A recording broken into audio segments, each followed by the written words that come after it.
సింగపూర్లోని పుంగోల్ జిల్లా తరహాలో అమరావతిలో నిర్మించబోయే ఇంటిగ్రేటెడ్ టౌన్షిప్ దేశంలోని ఒక మోడల్ టౌన్షిప్గా నిలుస్తుందన్నారు మంత్రి నారా లోకేష్. మంత్రి నారా లోకేష్ నేతృత్వంలోని రాష్ట్ర ప్రభుత్వ ప్రతినిధి బృందం సింగపూర్ వాణిజ్య పరిశ్రమల మంత్రిత్వ శాఖ జాయింట్ ఇంప్లిమెంటేషన్ స్టీరింగ్ కమిటీ ప్రతినిధులతో సింగపూర్లో సమావేశమైంది. ఇంటిగ్రేటెడ్ టౌన్షిప్ కోసం ప్రపంచ బ్యాంకు నుండి అవసరమైనటువంటి మద్దతు తీసుకోవడంతో పాటు విధి విధానాలను కూడా ఖరారు చేసే వేగవంతంగా చేయాల్సిందిగా జాయింట్ ఇంప్లిమెంటేషన్ వర్కింగ్ కమిటీని కోరింది.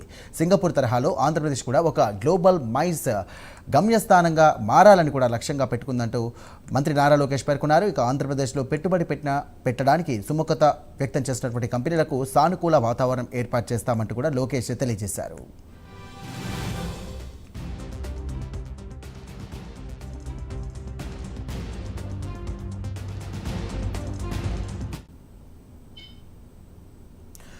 మన రెండు ప్రభుత్వాల నడుమ ఇప్పుడు పటిష్టంగా భాగస్వామ్యం ఏర్పడిందని, ఎంఓయూలోని అంశాల అమలుపై వర్కింగ్ గ్రూపుల ద్వారా ప్రతి నెలా కూడా సంప్రదింపులు జరుగుతూనే ఉన్నాయన్నారు.